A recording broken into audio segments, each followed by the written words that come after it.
ஒன்றாம் தேதியில் பிறந்தவங்க எப்படின்னா they are ruled by Jupiter, Brihaspati, Guru அப்படி சொல்லுவாங்க இல்லையா. ஸோ தேர் ஆல் குருன்னா என்ன, டீச்சர்ஸ். இவங்கெல்லாம் வந்து டீச் பண்ணுறதுக்கு ரொம்ப விரும்புவாங்க. ப்ரீச்சர்ஸ், ஏதாவது ஒரு கான்செப்டை எடுத்து அதை பற்றி பரப்ப விரும்புவாங்க. நாலேஜ் கெயின் பண்ணிக்க ரொம்ப ஆசைப்படுவாங்க. ஹிஸ்ட்ரி ஆகட்டும், பாலிட்டிக்ஸ் ஆகட்டும், இதெல்லாம் வந்து தெரிஞ்சுக்கணும். எல்லா சப்ஜெக்டை பற்றி கொஞ்சம் கொஞ்சம் தெரியணும்னு நினைப்பாங்க. They are very great teachers. School teacher அந்த மாதிரி டீச்சர்ஸ்க்கெல்லாம் நம்பர் 3ல் இருக்கிறவங்க நல்லா சக்ஸஸ்ஃபுல்லாக இருப்பாங்க. அதை தாண்டி they are very money minded, good way, நல்ல விதத்தில். எப்படின்னா அந்த கணக்கு நிறைய பார்ப்பாங்க, எதில் பணம் நிறைய வருதுன்னு பார்ப்பாங்க, பார்ட் டைம் ஜாப்ஸில் இன்வால்வ் ஆவாங்க, எப்படிலாம் வேலை செஞ்சால் பணம் வரும்னு ட்ரை பண்ணுவாங்க.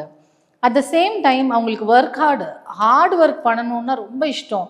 சப்போஸிங்லி அவங்க செய்கிற வேலை அவங்களுக்கு ரொம்ப பிடிச்சிருச்சுன்னா ஒரு நாளைக்கு 18 மணி நேரம்